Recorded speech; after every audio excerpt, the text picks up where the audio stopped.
I was going to close the message when the narrator followed up with, "You'll be paid a flat fee of $300 per story." That perked up my interest. "Why so high?" I messaged, and was informed that I would have to sell all rights to the story. It would belong wholly to the Scream Collector.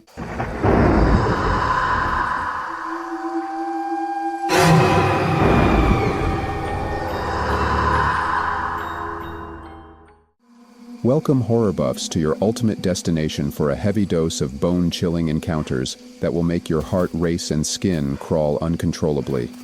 Are you ready for an intense rush of fear and thrill like never before? Then let's dive straight into the stories. The story was posted by Let's-Split-Up on r/nosleep. I was commissioned to write a horror story. I was given some strange guidelines to follow. A narrator reached out to me after finding my stories on creepypasta.org. I usually ignore these requests, especially when they begin with, "I'm starting a new channel," because they often ask for my work for free. Sometimes, to add insult to injury, they're not even narrating but just using AI. I was going to close the message when the narrator followed up with, "You'll be paid a flat fee of $300 per story." That perked up my interest. "Why so high?" I messaged, and was informed that I would have to sell all rights to the story. It would belong wholly to the Scream Collector, the channel, and I wouldn't be able to reprint or repost anywhere. If I accepted the commission, a list of guidelines would be emailed to me. "How long do the stories have to be?" I asked. 2,000, 4,000 words, they replied. The stories would be released in a kind of anthology centered around the fictional town of Pine Fell. I was the first author contacted, but if the channel was successful, the anthology would be expanded to include other writers. The stories would all be published by the Scream Collector, or TSC as the name was displayed on the channel logo, with the conceit being that they were all true stories being shared by the titular collector of Pine Fell. In short, I wouldn't get any writing credit, since my stories would all be penned by the collector. $300 per story was decent money, but selling all rights? Not even getting my name attached? I messaged back that I'd have to think about it. TSC said of course, but not to take too long because they were contacting other writers and I might lose out on the opportunity. In the end I accepted because of the money, obviously. I mean, how many times had I let my stories be narrated for free in exchange for exposure? And how had that panned out for me? No, this time I'd take money. Given how stereotypical the channel looked, they only had one video introducing the town of Pine Fell with a spooky and obviously AI voice. It didn't seem like I'd have much room for creativity. I'd just be writing formulaic, trope-filled, utterly generic creepypastas. I was sent a contract in standard legalese about what we discussed. I'd sell all rights for $300 per story to belong to TSC, the Scream Collector. After I signed and sent back the contract, they sent me the guidelines. This is where things got weird. I was asked to write the story in a Google Doc. I'd be sent a link to the shared doc, but I wouldn't be the primary owner and would have no power to change the settings or anything like that. The document would belong to the channel. I found this a bit controlling, but I was told since all stories were set in this shared universe in the small fictional town of Pine Fell, and had to have shared elements, and since I was giving over all rights and it would belong to the channel, they'd rather have it in their own Google Doc. Made sense, I guess. And they had some standard stipulations like 2 to 4K words, minimal dialogue, PG-13, mild swearing okay but no F-bombs, all pretty normal for a story that would wind up being used as a narration. But after this part, I'm just going to paste the rest of the guidelines here so you can read them. Write only in the Google Doc and not in any other document or file. You may only write in the Google Doc between the hours of 6 to 8 p.m. You may not make any edits or changes outside of those hours.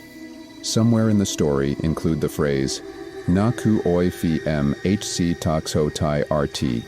Do not speak this phrase aloud. Before writing, check your closet. While writing, be sure your door is locked.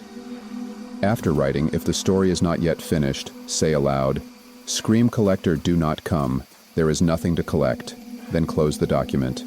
If the story is finished, say aloud, "Scream Collector, come and collect." and type Finn at the end of the document before closing it. This was all so bizarre. I mean, I assumed it was some sort of weird roleplay based on the channel concept. But the contract hadn't mentioned anything about it, so I messaged back TSC. These aren't real guidelines, right? You don't seriously want me to only write between 6 to 8 p.m.? TSC. The guidelines are part of a team effort for the universe we're making, so yes, everyone involved needs to play along, writers included. That's why we're paying such a high price. And you'll be expected to follow the theme we'll send for each story. Write between 6 to 8 p.m., follow all guidelines. You only have to be in character while writing. The rest of your day is yours to be OOC. That's why the limited time frame. So do you still want the commission? Yes or no? Me. What if I break the guidelines? TSC. Your payment is contingent on delivering a story that complies with guidelines. If your story doesn't meet our guidelines, you won't get paid, or you'll be paid at a reduced rate or otherwise penalized. Do you still want the commission? YN. In the end, obviously, I took the commission. And the very first story I was asked to write, ironically, was a rules story, the most popular kind on YouTube and the creepypasta website. Here is the prompt I was sent. The protagonist is a visitor to an Airbnb in Pinefell, who finds a strange list of rules. They disappear after breaking a rule, their body eventually found dismembered in suitcases and lunchboxes hidden around a playground. Story should include 3 to 7 rules. See attached playground photo for inspiration. I opened the attached photo of an old, abandoned playground in tall grass with a bright yellow spiraling plastic slide. Ugh, I thought. A rules story, really? The most basic spaghetti of creepy pastas. I finally came up with some rules after Googling pictures of Airbnbs and looking at some of the rules hosts often have for guests. I tweaked a few normal rules to make them seem just a little off, jotted them down, and was about to type them in the Google Doc when I realized it was only 11 a.m. Per the rules guidelines, I couldn't begin writing until 6 p.m. Such a stupid, arbitrary rule, though it seemed bad form to break it immediately, especially given the nature of the story I was writing, and I wasn't getting paid until I actually delivered said story. At 6 p.m., I was about to finally start drafting when I remembered the check your closet rule. Such nonsense, I grumbled, getting up to stalk over to the closet and fling open the door. My one-bedroom apartment has 2 closets, one with sliding doors in the bedroom, the other a coat closet in the living room. I guess the bathroom also has a linen closet, but it's so small it's almost more of a cupboard. Anyway, I checked all of them. Then I plonked my butt into my desk chair and opened the Google Doc, and then remembered the lock your door rule, so with a sigh I got up to check. But I generally always keep my door locked, and today was no exception. So I sat back down and started typing. The story came easily. I don't know if it was because of the 2-hour time limit or what, but my fingers flew, and before long the entire story was finished. I even included the phrase, Naku oifi m, HC ta kotai RT without any awkwardness. Just had it scrawled in a room in the Airbnb, adding to the overall creepy vibe as the protagonist settles in. Once or twice while writing, I spotted the cursor for another viewer on the Google Doc. Soon enough I finished writing. I cleared my throat, rolled my eyes so hard they almost fell out of my head, and said aloud, "Hey, Scream Collector, come and collect." I typed, Finn. Instantly, the story vanished. The screen was just blank. The entire Google Doc wiped. I started to freak out, not because I feared it was supernatural, I'd already seen the other cursor on there, but because my 2 hours of hard work. All those words, how could I prove that I actually... Just then I got an email. The money was in my PayPal account. I'd just been paid $300 for the 2,500 words I'd written. I also got a new message with the next prompt. A couple who are lost in the woods just outside Pinefell meet a skinwalker. At the end, only their skins are found. Attached was a photo of some generic pine forest along hilly trails. I sighed at the prompt. Not only another cliché, but a culturally appropriative one. Was every story going to be something off the top 10 tropes list? What next? A grizzled detective and some unsolved murders? A bunch of kids meet Slender Man? Still, money was money. The next day I started writing at 6 p.m. after checking the closets and locking the door. I didn't finish the story though because I've never been a big fan of Lost in the Woods stories. I like nature. I find it beautiful and relaxing, not scary. Not to mention I wasn't sure what to do instead of a skinwalker. For now I was going with generic predatory monster. But after getting halfway through the draft, it just wasn't creepy enough, and I erased almost all of it. The time was 7:58 p.m., so I logged off. I fell asleep thinking about how I could make this Lost in the Woods concept genuinely scary, and around 2 a.m. I woke up with an idea. I went to the Google Doc and added a description of an unseen predator that devours the insides of its prey, leaving only the skins like the husks of fruit. I was pretty groggy, not fully awake until suddenly I noticed the lines I just added were being deleted. Someone was on there, and they erased the words I wrote as I was writing. My heart thudded in my chest. Suddenly, I was wide awake. I remembered the rule about not writing except between 6 and 8 p.m. It had seemed like some sort of ridiculous roleplay, but the fact they were actually enforcing it, that was creepy. I closed my laptop and went back to bed. I just ended up lying awake wondering, who was up watching the Google Doc? And why had my lines been deleted? Did that mean I wouldn't get paid? All the next day, I kept thinking of that other cursor on the Google Doc. It was there again at 6 p.m. when I finally sat down to write, popping in and out, though it didn't actually make any edits this time. It took me 4 days, but I finally finished the story. Not my best work, but scary enough, I supposed. I typed the last paragraph describing the gory, discarded skins, the painted pink fingernails now stained with blood. And then I typed Finn right at 8 p.m. and called out to the collector. And just like before, the story vanished, and money appeared in my account. Apparently my breach wasn't so terrible as to prevent my being paid. Though I did get a warning in my inbox, a single line reminder, only write in the Google Doc between the hours of 6 to 8 p.m. Next came a prompt about some kids encountering a Slenderman-esque figure. Ha, called it. Once again I struggled with this common cliché. How to make it interesting? Maybe instead of a tall figure, I'd make the baddie short and squat, while still keeping with the disappearing kids theme. Unfortunately, even though I was eager to write, I had a lot of other things scheduled between 6 to 8 that week. When I messaged TSC to ask if the 2-hour window could be shifted, I was told no, but that I could take up to 2 weeks to finish the story, and that would be fine. I was able to finish the story in the next week and got my payment. The next prompt was the absolute worst. I almost refused to write it. The narrator works as a security guard on the night shift, and strange things have begun happening. Oh, for crying out loud. Every other YouTube narration is about a security guard, always on the night shift, usually with strange rules. Between that and the FNAF franchise, isn't it time we bury this trope for good? And yet, the pay was fantastic for the amount of effort I was putting in, which was almost none. By now, the first couple narrations had already come out, with the third on the way, and the audience honestly seemed to enjoy the stories no matter how trope-filled and unoriginal. So, fine, whatever. I was kind of glad my name wasn't attached now, because if it were, I'd have had to spell it S-E-L-L-O-U-T. But my hatred of all these tropes led me to rebel in a different way. I stopped following all the guidelines. For example, I refused to check my closets. Would I still be paid? And I began writing at 5:58 p.m. Everything I typed at 5:58 was erased, and I got another warning. But the checking the closet thing didn't have any impact. I realized nobody was actually watching me check my closets. I could ignore that rule, and the door won. The only thing being monitored was the Google Doc. I started breaking the rules pretty regularly after that, just as a small act of rebellion. Even refusing to include the signature statement in my latest story.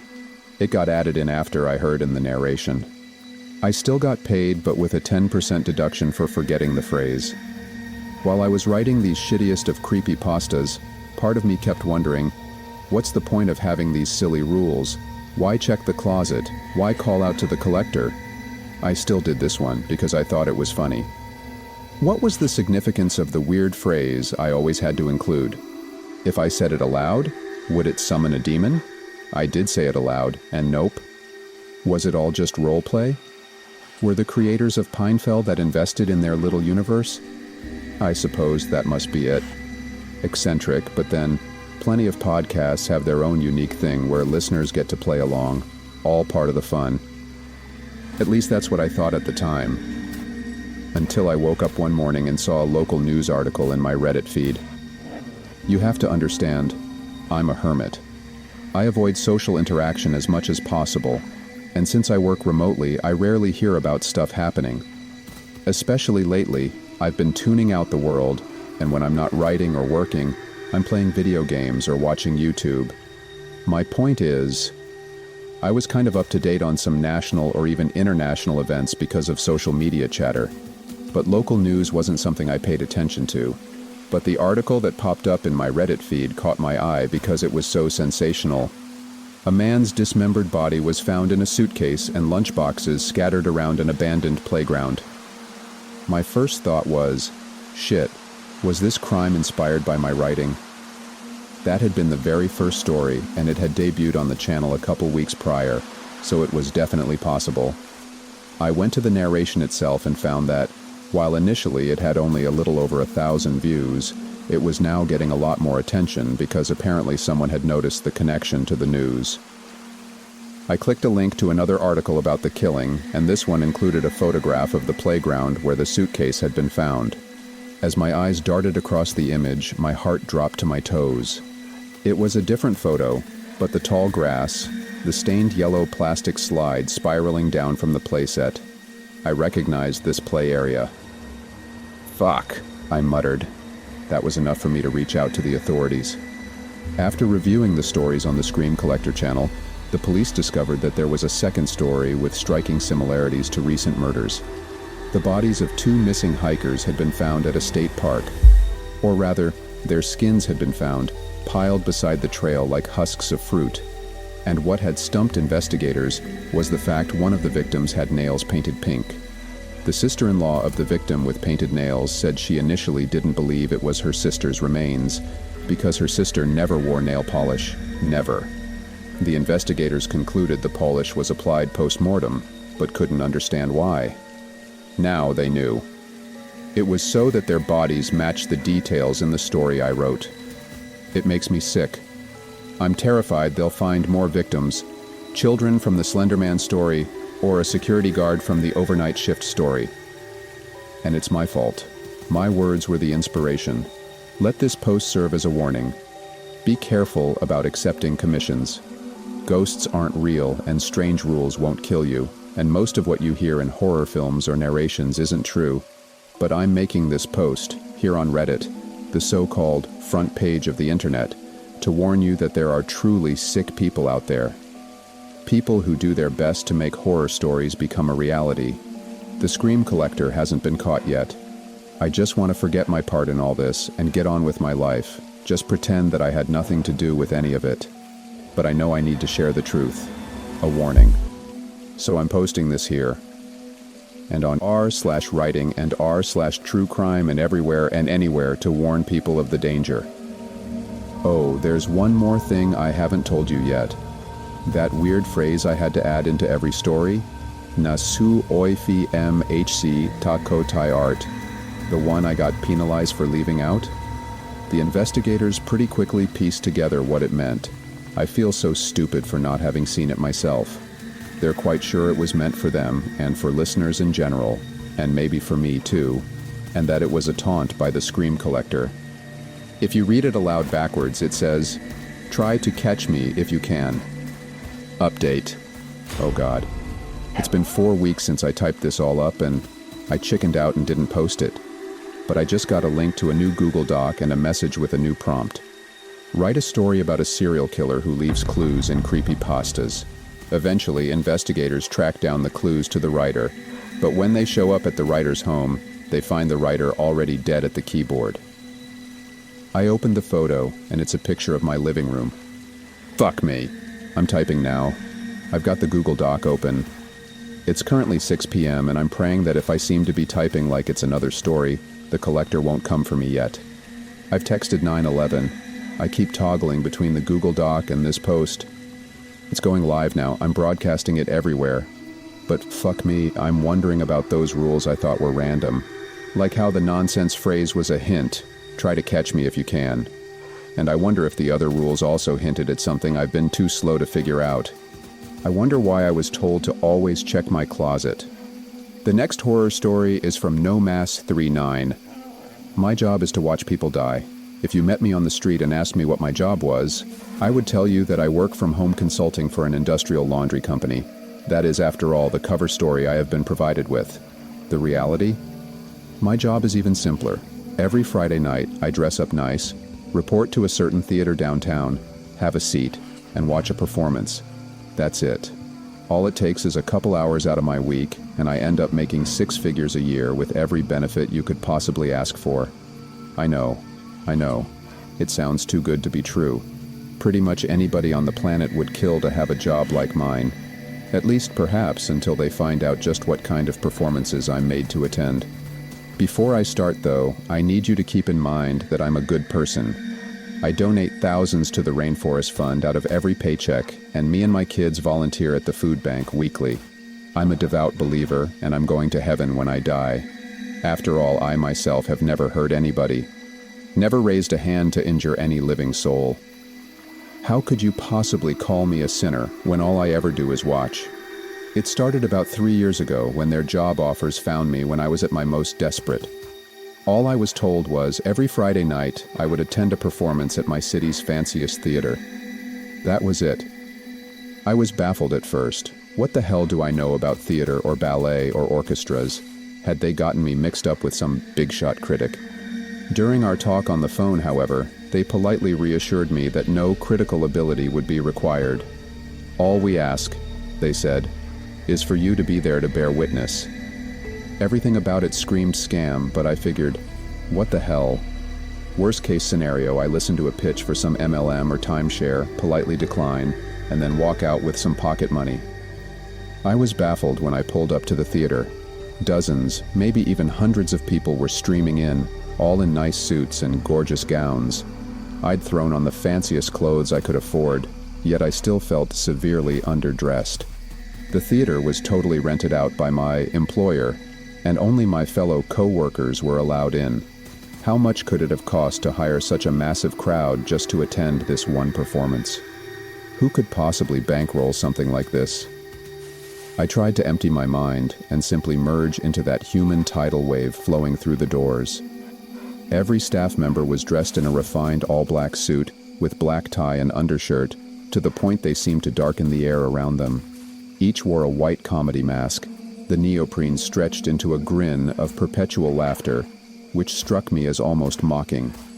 They demanded that we hand over all electronic devices, even patting us down and running a metal detector over us.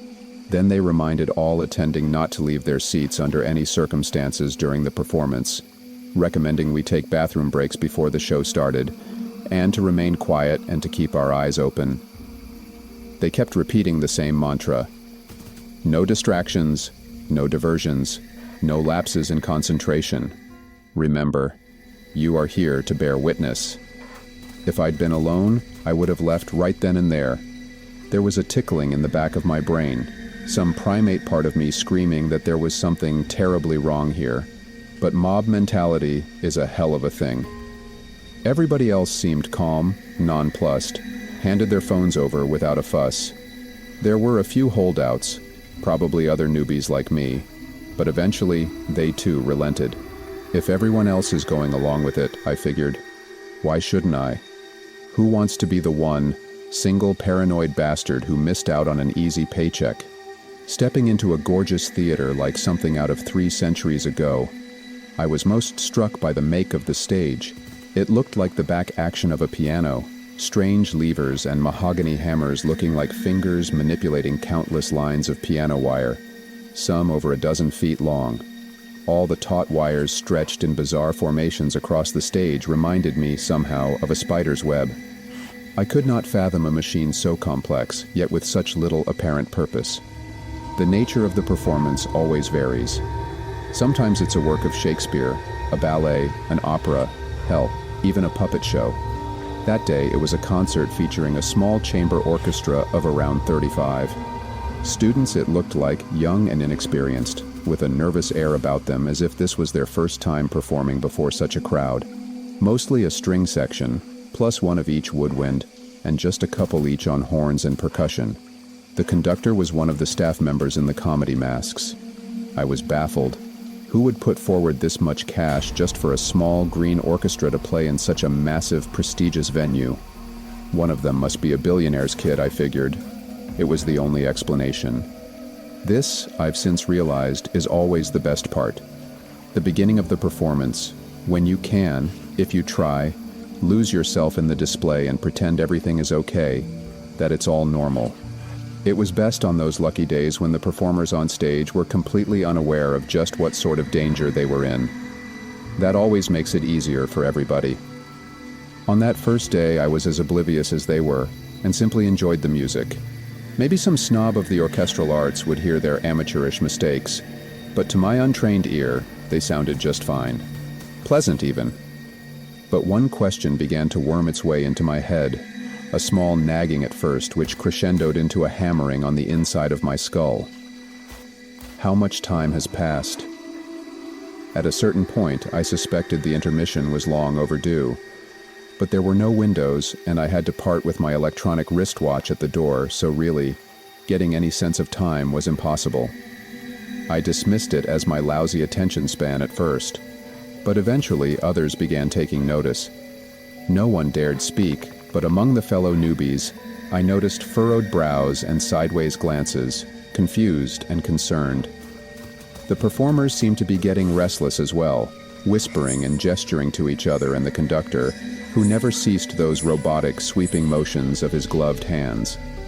It must have been 2 hours by then, if I had to guess, and they were starting to look exhausted, dehydrated.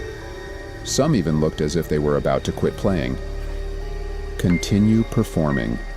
In a moment, all of the piano wire loudly reverberated and stretched taut with the movements of those mechanical contraptions on stage, as the whole thing bristled and tensed as though it were a living thing. And that voice, cracking like thunder, seemed to emerge from the stage itself with a mechanical roar like the grinding of metal on metal. That seemed to frighten them into submission for a while. It wasn't until a half hour later that my life changed irreparably. They'd been playing a quiet sonata, so everybody could hear the sudden fretting, accompanied by a pained yelp. My eyes leapt to one of the violinists. One of her strings had broken and happened to snap her right in the eye. It could see the streak of scarlet bifurcate her pupil, before the emerging blood replaced the entire eye with a thick redness. She stood, clutching a hand over her eye and blindly grasping with the other, gesturing toward medical help. And as she did so, that strange lattice of levers and hammers and pulleys all roared and clacked to life, like a bear trap being sprung. The machine's efficacy was just as sudden, just as brutal. Those clockwork edifices moved like a pair of robotic arms, aiming a wire for her neck as if trying to garrote her. But they moved at such a speed that the wire seemed to pass through her like she wasn't even there. For a moment, she seemed fine, unaffected, as if nothing had happened at all. And then, things began to fall off of her. Her head, severed at the neck, alongside the hand she'd been holding over her eye, and the very fingertips of her other hand with which she'd been grasping a little too high.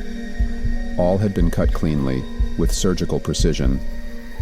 Time seemed to slow as they all went clattering wetly to the floor, and the girl's body soon followed, as if it took a few moments for gravity to set in. Or perhaps for her body to realize she was dead.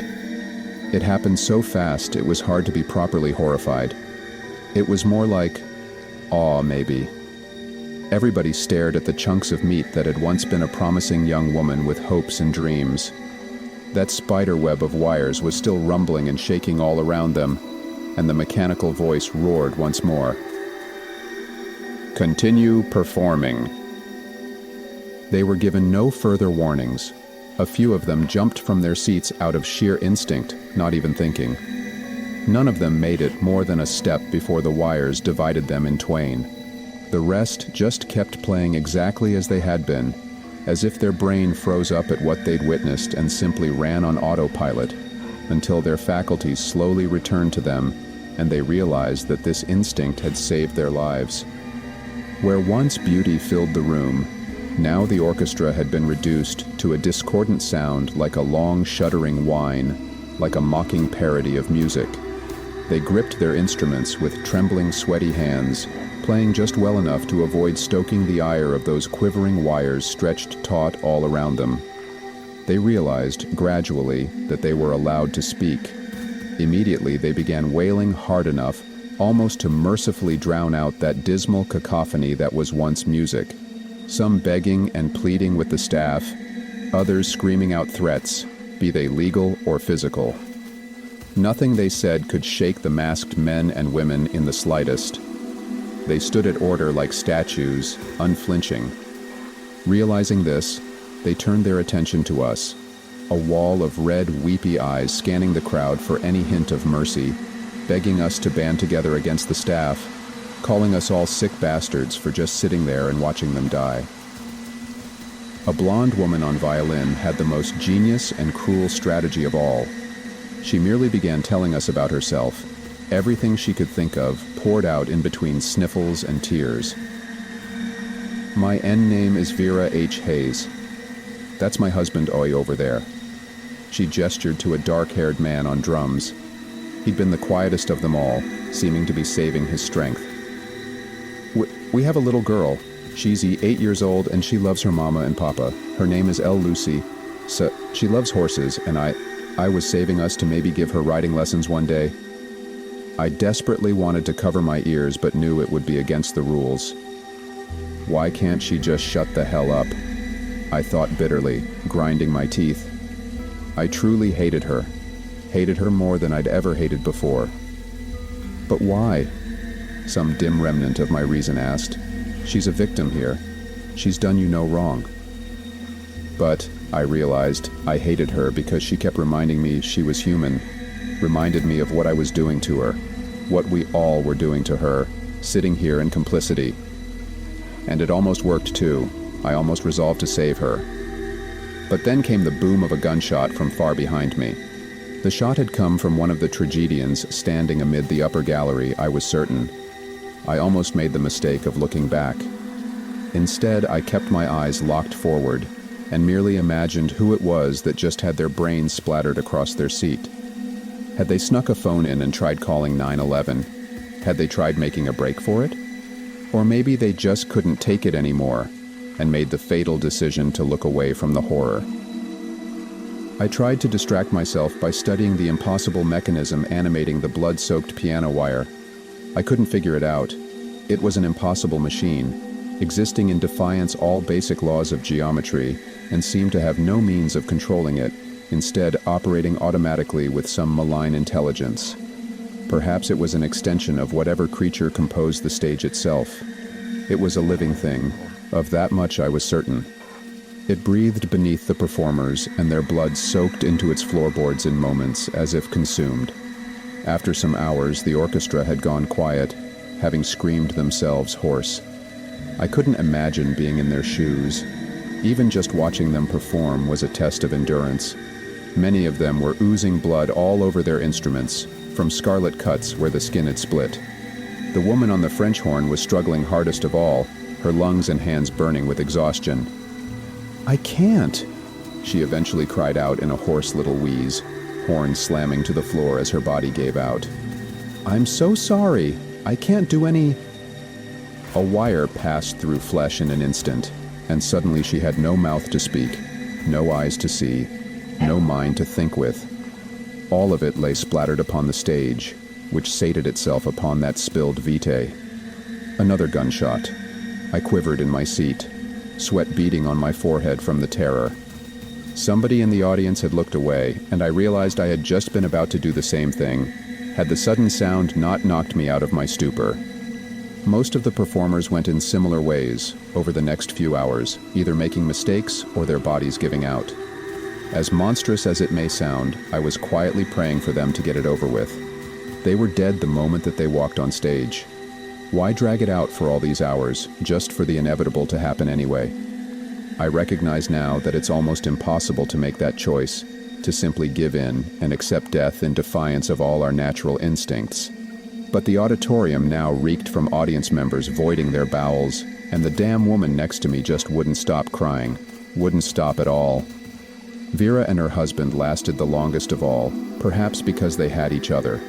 Over a dozen hours had passed, maybe even 2, and they were still playing a little duet in perfect sync, despite everything. By now they were simply talking to each other as if nothing was wrong, as if we weren't even watched. "Baby, when we get out of here, I'm going to take you to Martha's Vineyard. I know I've been saying that for so long, but God, I wasted so much money on that stupid fucking motorcycle," he said. "Lucy's going to love it." Vera chuckled. "I don't know. It might be boring for a little girl. Isn't it all a bunch of old people up there?" He laughed weakly. "Oh, maybe in town, but you know her. Once you get her in the water, you can't get her back out. She's a natural-born swimmer, I swear. Think we'll see her in the Olympics someday? Haha." It was surreal to watch, like I was peeking in on a private conversation a couple was having in their own home, but I could tell both of them were trying to maintain some illusion of normalcy, anything to keep themselves psychologically intact as the hours pass. Even as they tried to smile and laugh, there was a quiver in their tone, a desperation, a fear of what might happen if there was a single break in the conversation. A lot of what they said was too personal to relay here. They went into old regrets, past mistakes, resolved every argument they ever had in all their years together. It was like they wanted to make sure they said everything they had to say before the end came. I think I owe them, at least, their privacy. But the husband was slowly deteriorating. He'd moved too quick, caught the symbol with his hand, leaving a wide gash along his palm that was gushing blood at a terrifying rate. Now he was getting woozier and woozier, swaying dizzily, his eyes unfocusing, his speech becoming slurred and his playing sloppy. Vera desperately tried to keep him focused. "Talk to me, baby. Think of the beach. Lucy's going to love the seashells. She'll pick her favorite and put it on that little stand in her room, with all her little trophies." She rambled on, but by the end, all he could manage was half-hearted grunts of affirmation. He was leaning in his seat, and then his drumstick went flying right out of his hand, sending a cloud of pink mist through the air along its path. And yet he kept going through the motions of playing, as if he didn't even notice. Then a sudden clarity formed in his eyes, and he stared at his empty hand in disbelief. And then the piano wire was tensing and strumming all around him. And then in an instant, he was up from his seat and racing towards us. He knew it was over. He just wanted to strike out at the world if he could, one last act of defiance. He even locked eyes with me, and I'll never forget the look on his face. "Why are you watching this? You sick bastards. You sick, twisted." He threw his remaining drumstick, and the trajectory would have delivered it right to me. But the piano wires lacerated it in midair, slicing into it from 100 different directions until it disappeared into a cloud of sawdust. And then they did the same to him. Vera didn't scream or sob. She just tensed and let out the tiniest little gasp, like when you're at the doctor's and know the shot is inevitable, but it still stings anyway. And then she was all alone. She looked at us like she wanted to speak, wanted to say something, to express what was happening inside her. But what was there left to say? She'd spent almost a full day screaming herself hoarse with every combination of words she could think of. None of it helped. None of it meant anything. Instead, she expressed herself through music. She began to play the most mournful, sobering solo I had ever heard, one I knew she making up as she went along, one with which she communicated those parts of herself that words could not encompass. She stared us all down, eyes red and bloodshot, making eye contact individually as if to remind us that we were not a shapeless mass, that we were all individually responsible.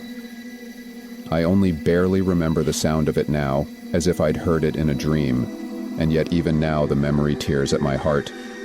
She performed for what felt like an eternity, and then, in the end, she slowly, calmly set down her violin, stood up, and took a bow. And then she was unmade. Everyone stood up around me all of a sudden, and I was immediately caught up in it too, performing a standing ovation that dragged on and on. We screamed, shouted, cried, threw things, smashed our fists against seats, tore at our hair, laughed and danced with each other. It was the ultimate catharsis after all that silence, after a full day of holding it all in. Never before had I felt so connected to a crowd of people on some deep spiritual level. We marched out of the theater, stumbling like a procession of ghouls with blank faces and tired eyes. The staff were as polite as ever, thanking us for attending the performance and hoping that we enjoyed the show. Some were dragging the bodies of shot audience members out of the theater. As I finally emerged into the outside world, I was stunned to find it was still the same night I had entered. At least 20 hours had passed inside that theater, I was sure of it. But for the outside world, only 2 hours had passed. Exactly the duration listed on their job offer. I'd never been explicitly told not to reveal what I'd seen there, and now I knew why. Nobody believed me, or worse, maybe they were covering it up. I swear to God the police dispatcher laughed at me over the phone. I swore I'd never go back. I'd been part of something evil, something unfathomable, and it would haunt me forever. But the next year was one of constant desperation, debt climbing as job opportunities declined at equal rates. I held out for about a year, but eventually I gave in.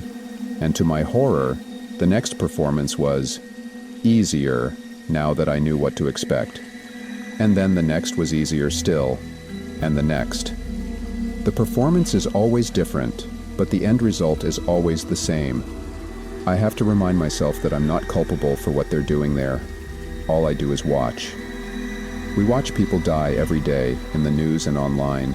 People suffering horrible fates, often in places our own countries help to destabilize. How are my actions any different, really? We all have to accept that terrible things happen in this world, and all we can do about them is either look away or look the horror right in the eye. Is choosing to look away more moral, or is it only more cowardly? And besides, wouldn't it be worse for them if there wasn't an audience? If they had to die there in the dark, alone, no one seeing, no one caring, no one remembering? After all, someone has to bear witness. If you enjoyed these stories, don't forget to give this video a thumbs up and subscribe to my channel for more thrilling horror stories like these. Also, share your thoughts on the story in the comment section below. If you want me to feature your own story on this channel, you are most welcome. Send your story to the email provided in the description below.